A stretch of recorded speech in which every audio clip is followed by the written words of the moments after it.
Good morning students. आज हम हिंदी व्याकरण का पार्ट 3 संधि पढ़ेंगे। संधि क्या है? सबसे पहले संधि को, संधि का अर्थ है मेल। संधि का क्या अर्थ होता है? मेल। तो संधि की परिभाषा क्या है? दो वर्णों के पास पास होने के कारण जो विकार यानी कि जो परिवर्तन उत्पन्न होता है उसे संधि कहते हैं। या फिर आप इसकी परिभाषा बोल सकते हैं कि दो वर्णों के मेल से जो परिवर्तन या विकार उत्पन्न होता है उसे संधि कहते हैं। कि दो वर्णों के मेल से जब दो वर्ण आपस में मिलते हैं तो उनके मिलने के बाद में जो परिवर्तन होता है वो क्या कहलाता है? आपका संधि कहलाता है। अब है इसके बाद में आपके संधि विच्छेद। संधि विच्छेद क्या है?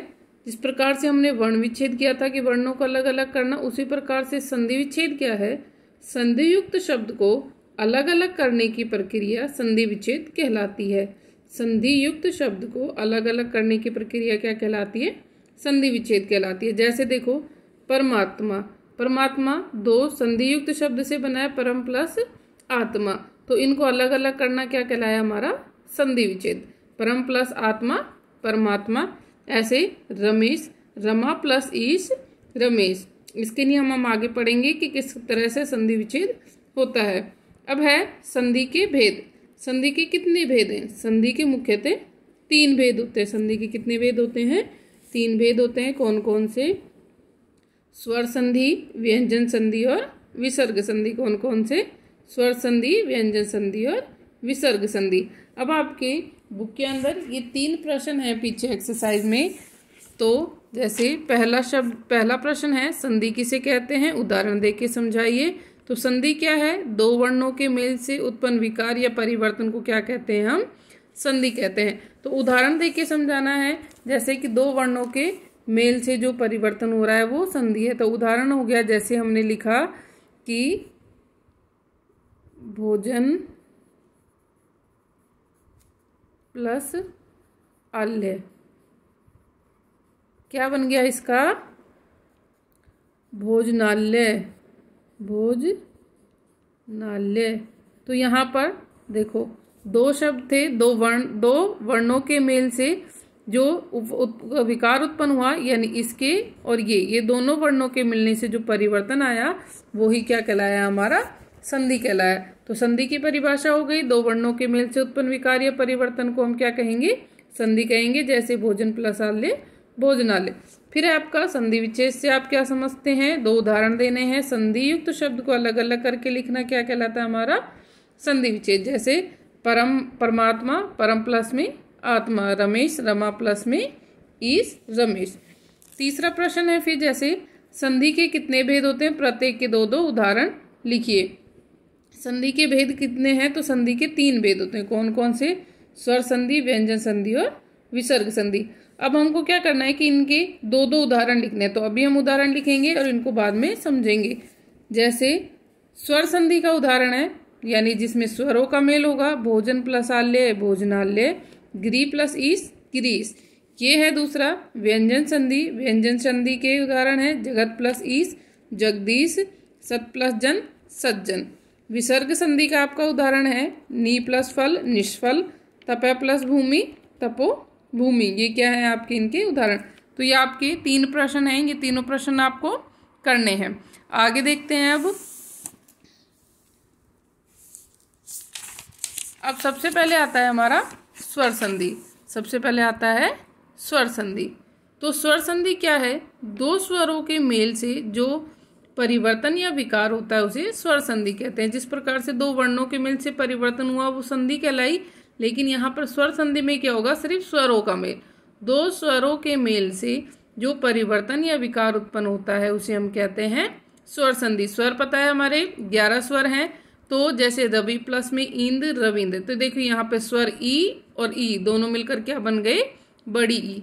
ऐसे ही विद्या प्लस आल्य विद्यालय, आ और आ दोनों मिलकर क्या बन गए? आ। अब है स्वर संधि के भेद। स्वर संधि के कितने भेद हैं? स्वर संधि के 5 भेद होते हैं। दीर्घ संधि, गुण संधि, वृद्धि संधि, यण संधि और अयादि संधि। कौन कौन से 5 भेद हैं स्वर संधि के? दीर्घ संधि, गुण संधि, वृद्धि संधि, यण संधि और अयादि संधि। अब देखते हैं सबसे पहले इन्हीं के बारे में। तो सबसे पहले हम पढ़ते हैं आज दीर्घ संधि। दीर्घ संधि क्या है?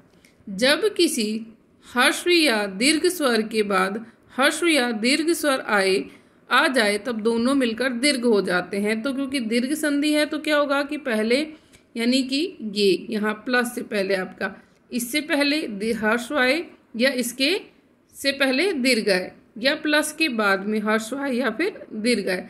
अगर ऐसा होता है तो ये दोनों मिलकर क्या बन जाते हैं? आपके दीर्घ स्वर बन जाते हैं। इसलिए हम क्या कहलाते हैं? इनको दीर्घ संधि कहते हैं। जैसे आपको उदाहरण दे रखा, ए प्लस में ए का भी क्या बन जाएगा? आ, यानी प्लस से पहले ए हो प्लस के बाद में हो ए हो, दोनों का मिलकर क्या बन जाएगा?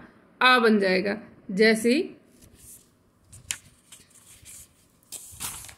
जैसे देखिए पीत प्लस अंबर। अब यहाँ पर क्या है? इस तय में कौन सा स्वर है? ए। और ये कौन सा है? ए। अब हम दोनों को क्या करना है? हमें इन दोनों का क्या बना देना है? आ बना देना है। तो क्या बन गया अब हमारा? पीतांबर। क्या बन गया? पीतांबर। तो इस प्रकार से कि दीर्घ संधि में क्या होगा आपका? ए और ए मिलकर आ बन जाएंगे। इसी प्रकार से ए प्लस में आ हो तो भी आ बन जाएंगे, यानी प्लस से पहले ए हो और प्लस के बाद में अगर आ हो तो भी उसका क्या बन जाएगा? आ बन जाएगा। जैसे भोजन प्लस आ, लेने में ए और आ दोनों मिलकर क्या बन गए? बन गए। इसी प्रकार से तीसरा इसी का नियम कि आ प्लस में ए, कि प्लस से पहले आ हो या प्लस के बाद में ए हो तो भी क्या बन जाएगा? दोनों का आ बन जाएगा। जैसे विद्या प्लस अर्थी विद्यार्थी। अगला इसका चौथा नियम आ प्लस में आ, कि आगे आ और बाद में भी आ, यानी प्लस से पहले भी आ और प्लस के बाद में भी आ, तो भी हम इसका क्या बना देंगे? आ ही बना देंगे। ये है आपके किसके?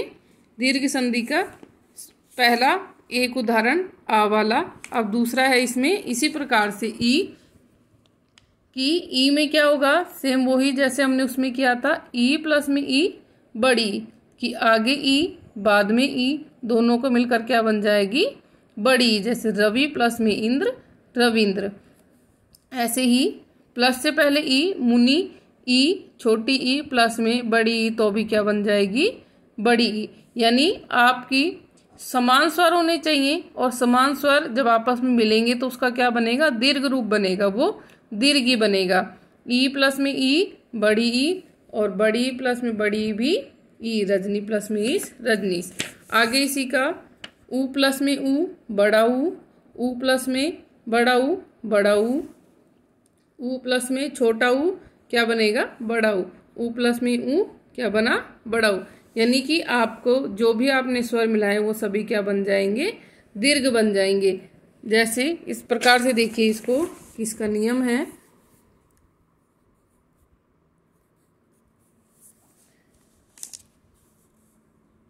ए प्लस में ए क्या बनेगा? आ। ए प्लस में आ भी क्या बनेगा?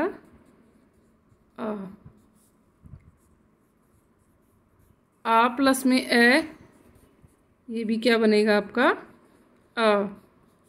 और आ प्लस में आ, ये भी क्या बनेगा? आ। इसी प्रकार से ई प्लस में ई बड़ी ई प्लस में बड़ी ई तो भी क्या बनेगी? बड़ी ई प्लस में ई क्या बनी? बड़ी ई। और बड़ी ई प्लस में बड़ी ई क्या बनेगी? बड़ी। और ऐसे ही ऊ प्लस में ऊ क्या बना? बड़ा ऊ प्लस में बड़ा ऊ बड़ा ऊ प्लस में ऊ बड़ा ऊ प्लस में ऊ क्या बन गया इसका? बड़ा ऊ। तो इस प्रकार से सभी स्वरों के मिलने पर क्या हो जाएंगे? वो दीर्घ हो जाएंगे, कि यानी जब समान स्वर मिलेंगे तो वो अपने ही उसके दीर्घ स्वर में बदल जाएंगे। कल हम इसके उदाहरण करेंगे। Thank you.